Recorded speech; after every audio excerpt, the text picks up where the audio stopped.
할렐루야. 네, 삶의 한복판에 우뚝 서셔서 믿음의 힘으로 승리하고 돌아오신 우리 성도들 다시 한번 축복하고 환영합니다. 서로를 한번 축복해 주십시다. 하나님 의지하고 승리하세요. 하나님 의지하고 승리하세요. 네. 예수님 믿으면 다 잘 되어야 하나요? 예수 믿으면 병도 걸리지 않아야 할까요? 교회 다니면 만사 형통해야 하나요? 물론 이에 대한 대답은 여러분들도 너무 잘 알고 있을 겁니다. 아니요, 입니다. 신앙의 힘으로 뭐든지 다 만사 형통되고 병도 안 걸리고 교회만 다니는 걸 통해서 모든 것이 어려움 없이 다 술술 풀려나간다고 하는 이 생각은, 그런 생각이 주술적인 샤머니즘적인 생각입니다. 세속적 성공주의에 물든 기독교 그런 설교들이 한때는 한국 교회를 휩쓸었던 적이 있었습니다만, 그런 설교로 교회가 건강해졌나 할 때 그다지 건강해지진 않았습니다. 기독교인들도 아프고 또 늙고 고난이 닥칠 때가 있다는 것을 우리는 잘 알고 있기 때문에, 오히려 크리스천들은 세상 사람들이 고민하지 않아야 될 것까지 하나 더 더해서 고민하고 있죠. 우리는 세상 사람들이 굳이 그런 고난은 받지 않아도 될 텐데, 예수 믿는 사람이기 때문에 겪는 고난도 하나 더 돌 하나가 더 얹혀져 있습니다. 그래서 오늘 5절 말씀에 있는 표현처럼 넘치는 고난이 있는 거죠. 그냥 찰방만 해도 이 고난이 그 정도만 있어도 이거 살기 힘든데, 이게 막 넘치고 있어요. 지금 그리스도의 고난이 우리에게 넘치는 이런 느낌을 가질 때, 야, 여기에 익사해서 죽겠구나, 이 고난에 깔려 죽을 수도 있겠다 하는 불안감, 그런 자괴감이 몰려올 때가 있습니다. 성경은 고난이 넘치는 것을 전혀 이상하게 보지 않습니다. 너무 담담하게 당연히 고난이 넘치는 것을 그냥 담담히 수용하고 있어요. 서운하게도 기독교의 진리를 설명하는 데 있어서 이 고난이라는 단어를 빼고 예수님의 십자가, 사순절, 부활, 영생, 죄사함, 이런 이야기들, 기독교의 진리를 풀어가려고 그러면은 고난이라는 단어를 빼면 설명이 안 되는 거예요. 그래서 이 고난이라는 단어는 기독교 진리를 이해하는 데 있어서 아주 핵심 단어이기도 합니다. 우리가 바라보고 있는 십자가부터가 벌써 고난의 집약체, 고난의 엑기스죠. 똘똘 고난이 뭉쳐져 있는 덩어리가 십자가라고 하는 것입니다. 그래서 예수 믿는 게 참 좋은 건데, 예수 믿는 게, 교회 다니는 게 참 행복하고 좋은 건데도 불구하고 또 부담이 되는 게 사실이에요. 저도 목사가 된 걸 한 번도 후회해 본 적은 없지만, 목사가 된 것이 늘 자랑스럽고 늘 뿌듯하고 하나님 앞에 늘 그 긍지가 있죠. 그럼에도 불구하고 또 부담이 있잖아요. 부담. 여러분들도 교회 집사님 되시고 권사님, 장로님 되신 분들 보람 있잖아요. 뿌듯하잖아요. 근데 또 한편으로는 뒤에서 뭔가 끄느름하게 잡아당기고 있는 그 부담감, 왠지 모를 그 무게, 하나님 나라 영광을 사모하고 있지만 그 영광을 보기 위해서는 고난도 받아야 된다 그러니까, 이건 좀 아닌 것 같은데 라는 마음도 있고요.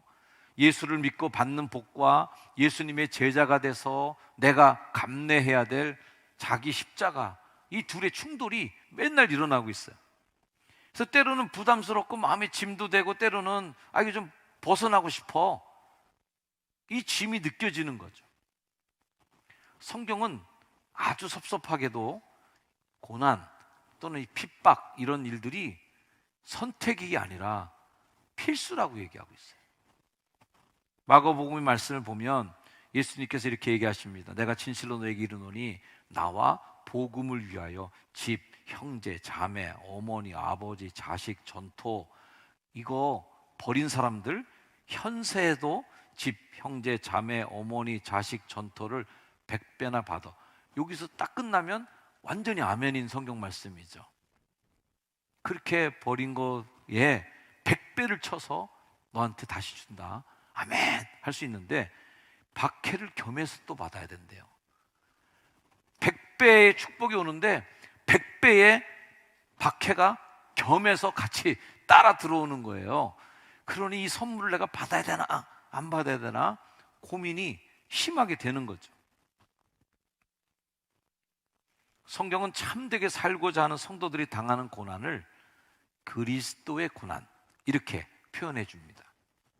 이 고난은 내가 자초해서, 내가 뭔가 잘못해서, 뭔가 후질러서, 내가 뭔가 망가뜨려서, 내 욕심이 뭔가를 과도하게 하다가 무너져서 만들어진 고난과는 확연히 차별이 되는 바로 고난이죠.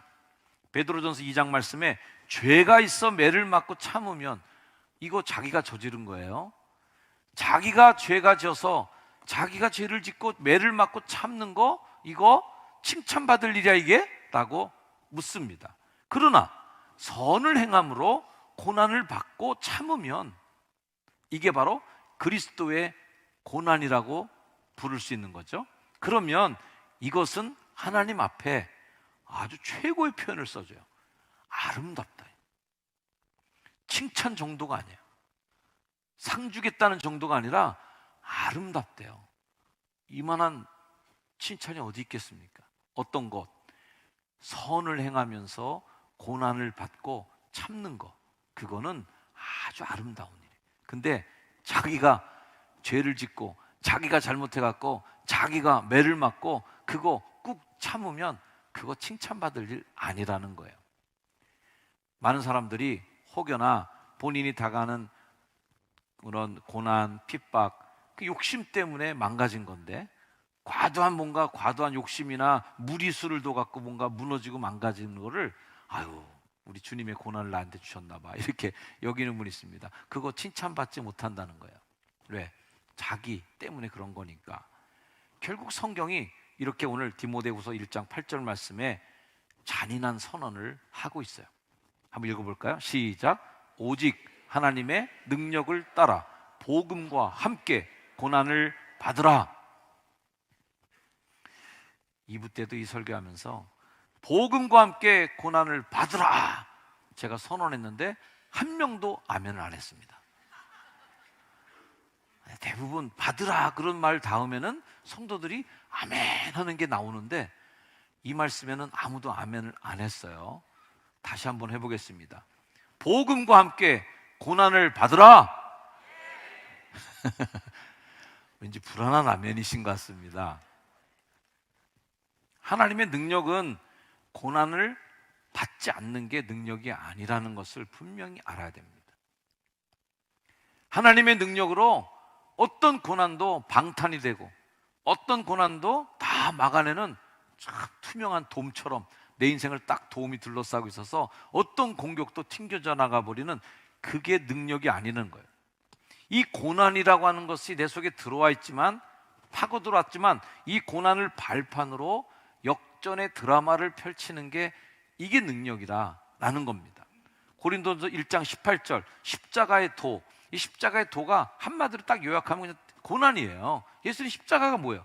그냥 뭐 채찍 맞고 골고다까지 올라가고 막 찔리고 막 베어지고 뜯겨져서 물과 피를 다 쏟고 돌아가신 게 십자가의 도잖아요. 이 고난, 십자가의 도가 그래서 멸망하는 자들에게는 완전 미련한 짓. 하지만 구원을 받는 우리에게 이게 뭐가 돼요? 하나님의 능력이 된다. 아멘. 바울에 있어서 위로, 오늘 성경 본문에 위로라는 단어가 엄청 많이 나왔었는데요, 위로라고 하는 정답을 얻는 공식은 뭐냐면은 고난을 입력하고 거기에 위로라고 하는 변수, 하나님의 능력이라고 하는 변수가 포함돼서 섞여지고 뭔가 필터를 통해서 나오는 답이 위로라는 답이 나온다는 겁니다. 화를 복으로 바꿔주시는 전화 위복의 영적인 원리가 있다는 거예요. 그 공식의 샘플이 바로 예수 그리스도의 십자가이죠. 우리가 사순절 기간 동안에 묵상하고 계속 성경 필사도 하시고 성경 읽기도 하시고 매일 묵상도 하시고 가타 끊기도 들이시고 여러 가지 형태로 예수 그리스도의 고난이 내 몸에 배이도록 애쓰시는 그 모든 노력들이 다 뭐예요? 결국 예수 그리스도의 그 고난을 통해서 얻으신 십자가의 부활과 영생에 대한 승리를 내가 그 공식을 내 삶에 대입하기 위한 과정들이죠. 그러므로 제대로 된 기독교인이라면 고난 당한 것을 증거품으로 내 안에 가진다는 겁니다. 베드로전서 4장 16절, 만일 그리스도인으로 고난을 받으면 부끄러워하지 말고 도리어 그 이름으로 하나님께 영광을 돌리라.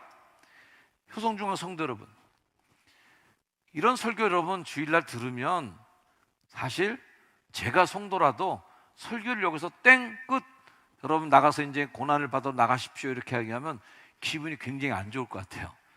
아니 일주일 동안 힘들게 내내 살다 왔는데 교회에서까지 와서 갖고 또 목사님께 야단 맞는 기분, 왠지 막 고난을 받아야 돼 그래서 뭐 확 힘들게 나를 만드시네. 흔한 말로 우리가 뭐 피할 수 없으면 즐겨라, 이 말로 퉁쳐질 상황이 아닌 거죠. 생로병사라고 하는 것으로 압축된 우리들의 삶의 여정 속에서 만나는 고난을 우리가 어떻게 용해내고 어떻게 내 삶 속에 위로가 넘치는 삶으로 바꿔낼 것인가, 오늘 말씀에서 우리가 좀 배우고 싶은 지혜입니다. 오늘 본문 말씀은 놀랍게도 이렇게 이 단어로 시작이 되었어요. 찬송하리로다, 이렇게 시작됐습니다. 찬송하리로다, 그는 우리 주 예수 그리스도의 하나님이시요 자비의 아버지시요 모든 위로의 하나님이시며, 이 3절만 똑 떼어놓고 보고 생각해 보면 찬송하리로다, 자비의 하나님, 위로의 하나님, 야 이거 완전 밑줄 쫙 끊을 만한 성경 구절 아니겠습니까? 이렇게 좋은 성경 구절 어디겠어요? 찬송하렸다, 그래 위로의 하나님 좋지, 자비의 하나님 오케이, 너무 좋은 거예요. 그래서 마치 멋있는 메인 요리가 나오기 전에 달달한 에피타이저를 먹는 기분으로 이 3절 말씀이 딱 등장해 있단 말이에요. 덜크덕 이 요리를 받아들여서 먹다 보면 그 뒤에 나오는 메인 요리 중에는 고난이라는 단어가 줄줄줄줄이 계속 나오고 있는 거예요. 심지어는 뭐 죽기까지, 죽을 사형 선고 뭐 이런 얘기가 쫙 나오는 거죠.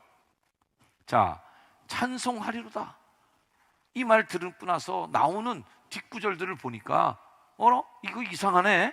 오늘 말씀 분명히 고난에 관계된 메인 요리가 나오게 되는데 첫 번째 구절 찬송하리로다, 이거는 좀 안 어울리는 말 같은데? 라고 생각이 됩니다. 자, 이 말씀이 배경이 되는 상황을 사도가 오늘 성경 말씀 속에 자세히 표현을 했었습니다. 1장 8절에서 9절 말씀을 여러분 같이 한번 읽어보세요. 시작. 힘에 겹도록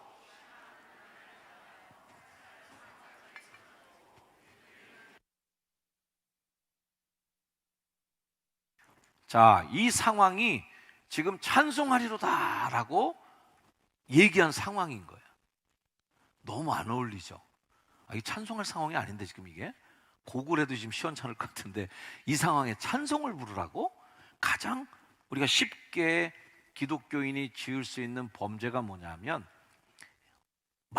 이 언어죠. 말로 쉽게 툭 내뱉는 불평, 툭 내뱉는 원망들, 툭 내뱉는 비판들, 고난 가운데서 우리가 겪을 때 가장 쉽게 저지르는 범죄가 입술로 범죄하는 것들입니다. 나를 막 자책하기도 해요. 아유 그냥 죽일 놈.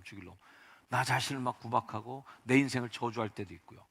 그래서 고난을 겪는 이들이 보여주는 좀 역기능적인 반응들입니다. 억울한 일 엄청 당했던 욥이 막 부인이 당신 그렇게 고난당하는 거 지금 삶이 이렇게 망가졌는데 말은 벌벌하게 뭐 하나님 찬양하고 앉아있으니 아유 차라리 하나님을 확 저주하고 그냥 죽어버려 라고 얘기하니까 욥이 했던 말이죠. 그가 이르되 우리가 하나님께 복을 받았은즉 화도 받지 아니하겠느냐 하고 이 모든 일에 욥이 입술로 범죄하지 않았다는 겁니다. 여러분, 입술도 범죄할 수 있다는 것을 꼭 기억하시기를 주의 이름으로 축복합니다. 자, 입술로 범죄가 언제 가장 쉬워요? 고난받을 때, 고난당할 때 입술로 막 내뱉죠. 이런 뭐라고 막 내뱉으면서 말이죠. 입술로 쉽게 범죄할 수 있어요. 그것을 범죄로 여기지 않고 있기 때문에, 너무 다반사로 일어나는 범죄이기 때문에 중요하게 여기지도 않고, 말로 한 것이기 때문에 행동으로 옮기지 않았기 때문에 이게 죄라는 의식이 현저히 떨어지는 거죠. 나 그 사람 죽일 거야, 이 말 한마디로 잡아가지는 않아요. 뭔가 돌을 들고 그 사람 쫓아가든지 흉기를 들고 행동을 보이면 그게 이제 형사법에 걸리고 뭔가 범죄 행위가 되는 거죠. 말로 했다고? 내가 뭐 말만 했어, 나 아무것도 안 했어 하면 끝날 수 있어요. 하지만 하나님은 의도를 보시거든요. 의도성을 보신다는 거예요. 제 아버님이 신방 가셔서 자주 했던 기도문 중에 하나가, 어려움이나 시험 당한 가정에 방문하셔서 기도할 때 이렇게 기도했던 게 제가 자주 생각이 나요. 이 시험과 고난이 무익한 고난이 되지 않게 하시고, 쭉 기도하신다. 저도 그래서 저희 아버님 기도를 따라서 고난 당하신 분이나 힘든 일을 당하신 가정을 신방할 때 이 고난이 무익한 고난이 되지 않기를 저도 빌어드릴 때가 있습니다. 자, 고난이 무익한 고난이 있고 유익한 고난이 있겠죠. 이 말씀으로 한번 본다면, 이 고난이 무익함으로 끝나지 않으려면 오늘 본문처럼 이 고난이 위로로 뭔가 요리가 돼야 되고, 이 고난이 사명으로까지 뭔가 승화되는 일이 필요한 거예요. 극심한 고난 속에서 찬송하리로다 하고 시작했을 이 이유는, 고난 가운데서 뭔가 반짝하는 보석을 발견했기 때문이죠. 그리스도의 고난이 막 넘쳐나고 있어요. 뭔가 막 하수구에서 뭐가 터져나가고 있는데, 옆을 보니까 똑같은 양의 위로가 넘치고 있는 거죠. 이게 사도가 경험한 놀라운 영적인 축복의 경험이에요. 11장 5절 말씀, 그리스도의 고난이 우리에게 넘친 것 같이, 이것만 넘치고 있으면 나는 이제 망한 거예요. 나는 완전 죽은 거야. 근데 보니까 우리가 받는 위로도 그리스도로 말미암아 또 넘치고 앉아 있어요. 이게 상쇄가 되는 거예요. 오히려 위로가 고난을 덮어버려서 그 위중한 속에서도, 고난 속에서도 평안이 깃들 때가 있고, 옥중에서도 찬송할 수 있는 여유가 생길 때가 있다. 그리스도의 고난이라는 말뜻을 우리가 잘 알아야 되는데요, 그리스도의 고난은 그냥 헛고생이 아닙니다. 우리 한번 따라 합시다. 그리스도의 고난은 헛고생이 아닙니다. 헛고생은, 고생은 고생대로 했는데 얻어지는 것도 하나도 없는 게 헛고생입니다. 고생을 했더라도 그냥 종교적인 색채를 빼고, 고생을 했을 때 내 인생에 뭔가 큰 가치를 깨닫고, 그래, 내가 이런 실수를 다시는 반복하지 말아야 되지 하는 교훈을 깊이 알았다면 그거 헛고생 아니죠. 그래서 옛날 어른들은 뭐라고 해요? 젊어서 고생은 사서라도 했다고 그랬잖아요. 왜? 고생하면서 얻어지는 게 많이 있었다는 얘기잖아요. 그리스도의 고난은 절대 헛고생이 되어서는 안 되고 헛고생이 될 수도 없습니다. 왜? 그 고난이 소명을 만드는 거죠. 우리 한번 따라해 볼까요? 고난이 소명이다. 자, 이 말씀을 한번 같이 한번 읽어보세요. 로마서 6장 말씀인데, 시작. 무릇 그리스도 예수와 합하여 세례를 받은 우리는 그의 죽으심과 합하여 세례를 받은 줄을 알지 못하느냐? 그러므로 우리가 그의 죽으심과 합하여 세례를 받음으로 그와 함께 장사되었나니, 이는 아버지의 영광으로 말미암아 그리스도를 죽은 자 가운데서 살리심과 같이 우리로 또한 새 생명 가운데서 행하게 하려 함이라. 만일 우리가 그의 죽으심과 같은 모양으로 연합한 자가 되었으면 또한 그의 부활과 같은 모양으로 연합한 자도 되리라. 죽으심과 같은 모양으로 연합, 이게 이제 고난이 넘치는 상황이죠. 옆에서 위로가 넘치는 상황은 뭐예요? 부활과 같은 모양으로 연합한 자도 될 거다. 이게 뭐예요? 예수님과 합하여 세례받고 예수님과 합하여 장사 지낸 사람들의 이야기예요. 그리스도의 고난이 우리에게 있는 것은 주님과 합해지는 과정이다. 마치 갈갈이 흩어져 있던 밀가루 반죽, 이런 가루들이 뭔가 으깨지고 막 그냥 치대면서 말이죠. 그래서 두들겨 맞기도 하고, 그러면서 하나로 뭉쳐져서 완전히 하나로 섞인 덩어리가 되어가는 것처럼, 고난이라고 하는 이 치대는 걸 통해서 예수님과 우리가 합해지는 과정을 겪는 거죠. 예수님도 헛고생하기 싫어하셨습니다. 예수님도 고생하셨지만 그 고생이 헛고생 되는 걸 원치 않으세요. 이사야 53장 말씀 보니까 내가로 바꾸서, 내가 찔림은 너 허물 때문이야. 내가 상한 것은 너희의 죄악 때문이야. 내가 징계를 받음으로 너 평화를 누려야 돼. 내가 채찍에 맞을 테니 너는 나음을 입어야 돼. 나 헛고생하기 싫어?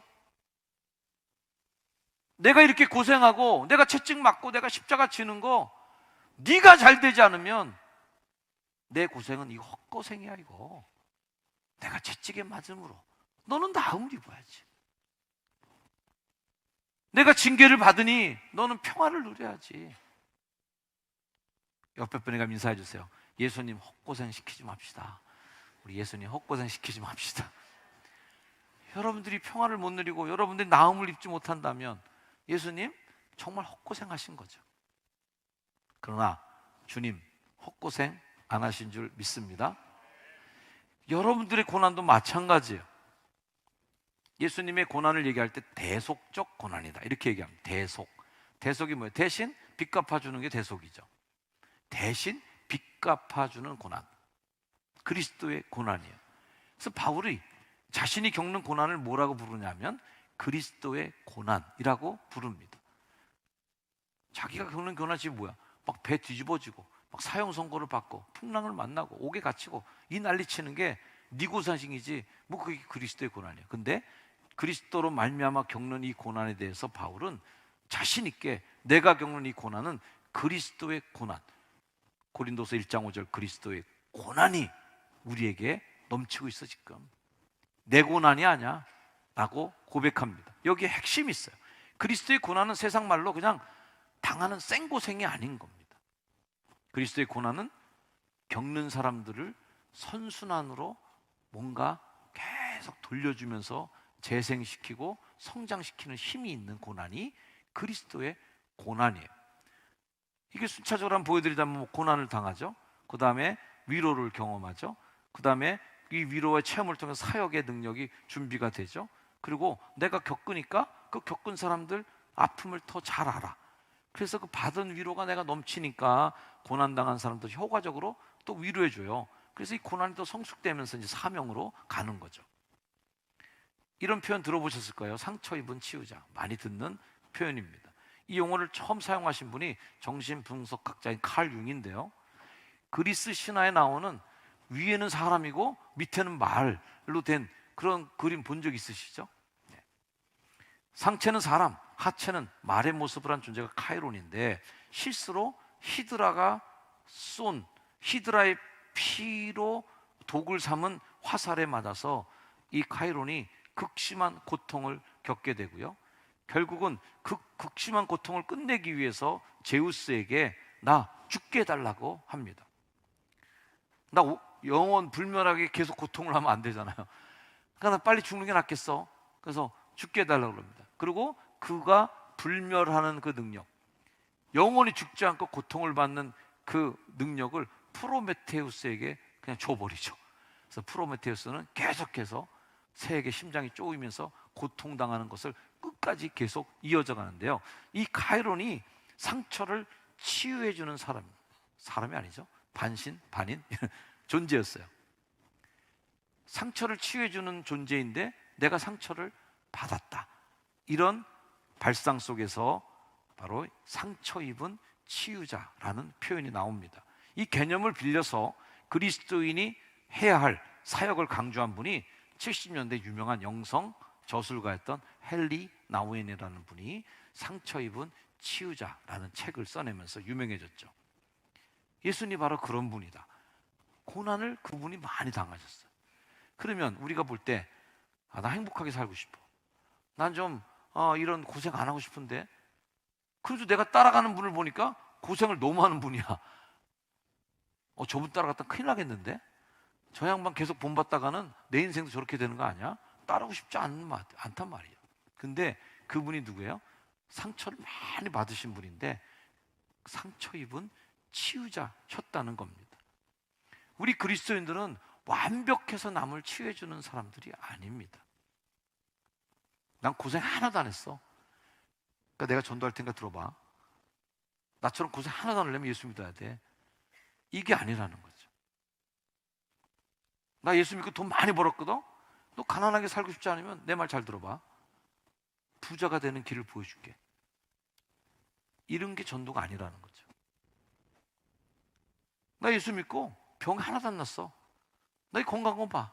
그러니 내가 전도할 테니까 너 아프고 싶지 않으면 내 전도 받고 예수 믿어. 이 전도가 아닌 거죠. 만약 그렇게 전도하려고 쳤다면 바울 같은 분들은 돌아다니면서 전도 1명도 못했을 거예요. 동네 오자마자 막 옥에 갇히고 막 두들겨 맞고 그냥 여기저기 쫓겨 다니시고, 오늘 말씀의 표현처럼 사형 선고를 받은 것처럼 고생하는 양반이 전도하는데 뭐가 좋다고 따라가겠어요? 그것만이 우리 인생의 목표고 그것만이 인생의 행복이라면 누가 그 복음을 따르겠습니까 도대체? 예수님도 그런 건 아니지. 따라갈 수 없는 분이죠. 이 고난이 선순환이 일어나고 있는 것을 우리가 모르면 고난이라는 걸 빼버리고 싶을 때가 많이 있을 거예요. 그러나 이 선순환이 일어나서 고난이 넘친 것처럼 위로가 넘치는 분량으로 오려면 이 재료가 일단 있어야 돼요.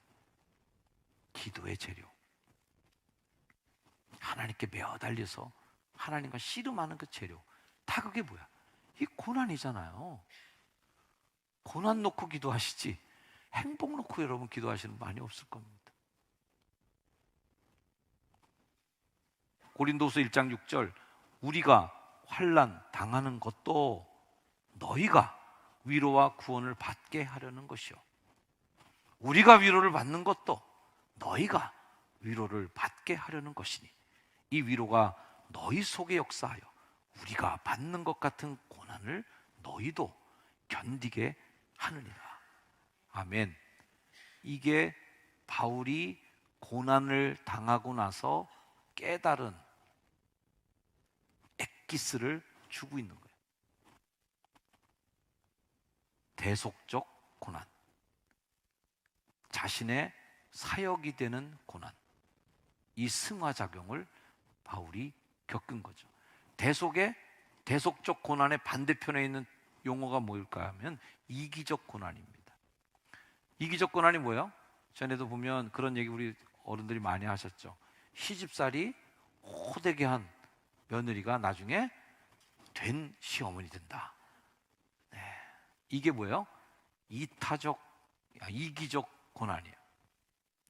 군대에서도 많이 두들겨 맞은 신병이 나중에 병장 달면 애들 다 잡아버리는 아주 독한 독사 병장이 되는 거죠. 야, 내 때는 말이야 이 정도는 아무것도 아니었어. 다 죽여버릴 거야. 그래서 막 두들겨 패고 말이죠. 횡포를 부리고. 시어머니가 며느리 콱 괴롭히면서 말이죠. 야, 이건 약과도 아니야. 이러면서 말이죠. 나 며느리 때는 너보다 더 고생했어. 이거 사. 그러면서 괴롭히고. 우리 교회 권사님들은 그런 분 한 분도 안 계시죠? 네. 며느리 괴롭히면 며느리 교회 안 나와요. 며느리 예수 믿게 하려면 좋은 시어머니 되셔야 돼요. 길이길이 참으시는 시어머니가 되길 주여로 축원합니다. 고난은 이기적으로도 사용할 수 있고 그리스도의 고난과 같이 내가 받은 고난 때문에 너희들 내가 살려내고 싶어, 위로하고 싶어 라고 하는 그리스도의 고난으로 승화되기도 합니다. 사랑하는 우리 효성중앙 가족 여러분, 우리 인생의 고난을 빼낼 수가 없어요. 그러면 내 인생에 굴러들어온 그 고난들을 어떻게 처리하냐 이거야. 바라옵기는 그리스도의 고난으로 잘 요리하시기를 주의 이름으로 축원합니다.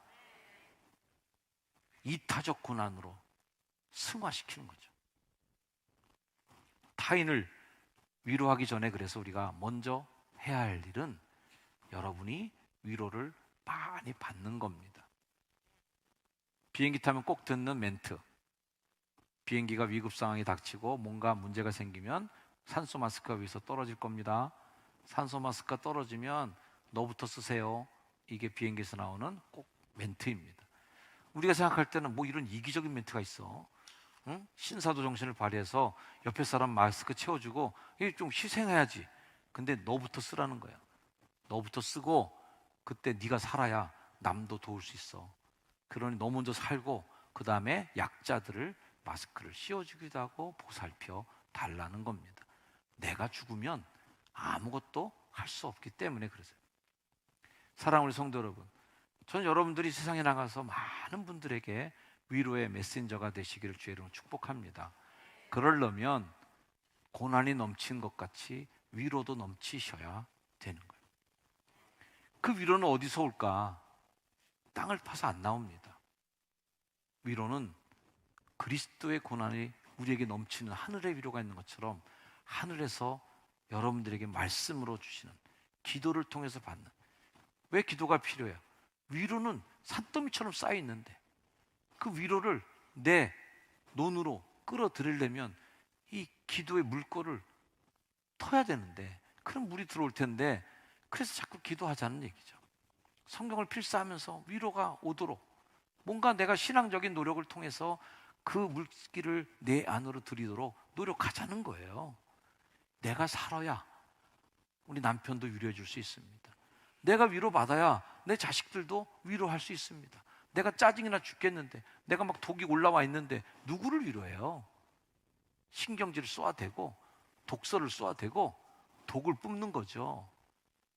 그러면 그 고난이 그리스도의 고난으로 승화될 기미가 없는 거죠. 따라합시다. 내게 고난은 저주가 아니라 사역의 통로입니다. 시작. 선택하세요. 그래서 그 고난이 대속적 고난이 되기를 축복합니다. 다른 사람의 빚을 가려줄 수 있는 그 고난에, 대속적 고난으로 승화될 때 우리도 역시 부활의 영광에 동참할 것입니다. 죄와 심판으로 절망에 빠진 이스라엘 백성들에게 하나님이 너희는 위로하라, 내 백성을 위로하라 하고 간절히 외치십니다. 바로 그분이 바울의 하나님이시고 또 저와 여러분의 하나님이십니다. 하나님이 여러분에게 기대하고 있습니다. 고린도서 말씀 읽으면서 저희 설교를 마치려고 합니다. 함께 읽을까요? 시작. 너희를 위한 우리의 소망이 견고함은 너희가 고난에 참여하는 자가 된 것 같이 위로에도 그러할 줄을 알미라. 저도 같은 마음입니다. 여러분, 우리 성도들 고난 많이 겪고 계시죠? 그 고난에 참여하는 자처럼 위로에도 그러시는 분이 되기를 주의 이름으로 축원합니다. 기도하겠습니다. 주님, 고난이 넘치는 시대에 살고 있습니다. 하지만 그리스도의 위로도 이 성전에서 넘치고 있습니다. 주일날 예배 자리에 온 성도들 위로의 바다에 풍덩 빠져 푹신 위로받고 삶의 자리로 나아갑니다. 주님, 세상에서 만나는 모든 이들에게 그리스도의 위로를 전해주는 위로자가 되게 하여 주옵소서. 나도 상처받았지만 내 상처를 부여안고 오히려 치유받은 은혜로 이웃을 세워주는 상처받은 치유자로 살게 하옵소서. 예수님의 이름으로 기도합니다. 아멘. 자리에 일어나셔서 결단 찬양 하시겠습니다.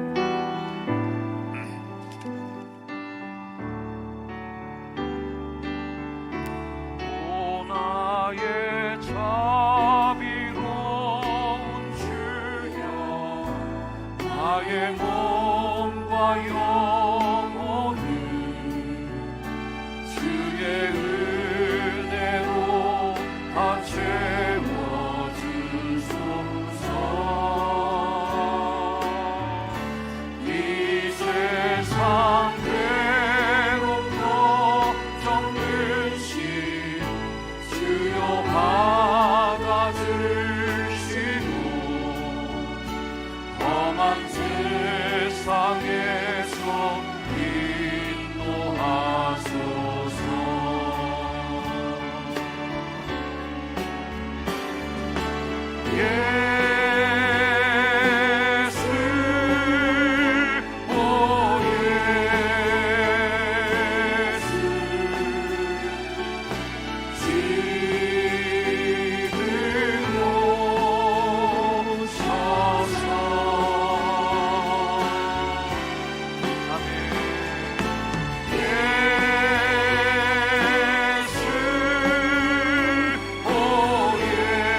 나의 쌓인 아픔을 십자가 앞에 모두 버리고 우리 가슴에 손 얹고 찬양하겠습니다. 우리 예수님, 예수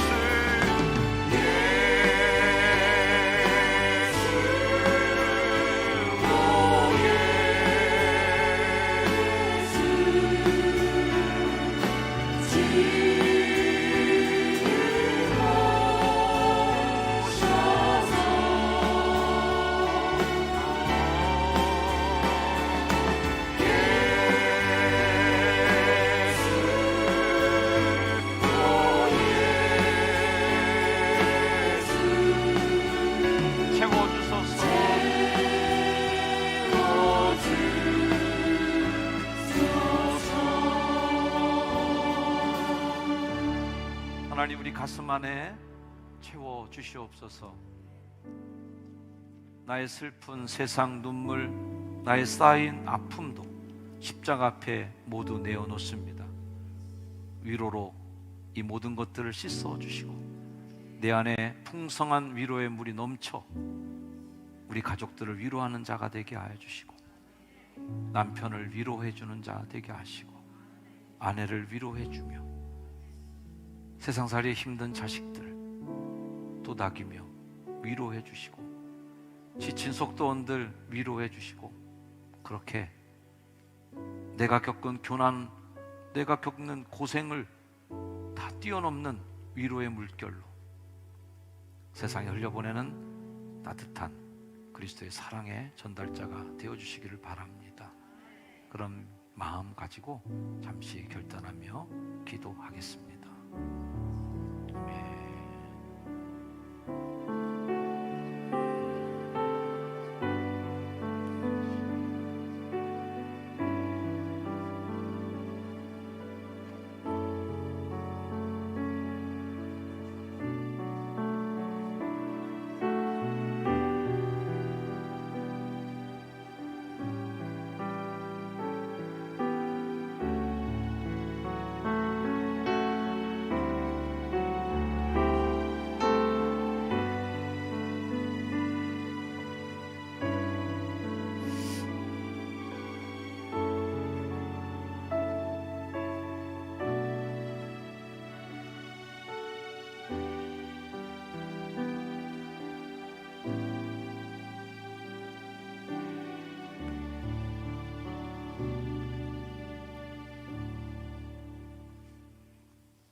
고난을 모두 다 나한테 맡기고 너는 위로 많이 받기를 원하노라고 우리를 위로해 주시고, 골고다의 언덕을 오르시지만 우리로 하여금 평화를 누리도록 기꺼이 땅에 짓밟히셔서 계단이 되어주시고 디딤돌이 되어주신 우리 구주 예수 그리스도의 그 크신 은혜와 인간들을 굽어 살피시며 위로의 하나님으로 지금도 우리를 끊임없이 사랑의 눈길로 보시는 하나님의 크신 사랑과, 고난이 넘칠 때 내 안에 위로의 샘도 터뜨려 주시고, 하나님 앞에 기도하며 무릎 꿇을 때마다 위로고 차고 넘치도록 공급해 주시는 성령님의 놀라운 은혜 역사가 세상으로 힘차게 나아가는 주의 거룩한 백성들 머리 위에 이제로 영원까지 늘 항상 함께 하시기를 간절히 축원하옵나이다. 아멘.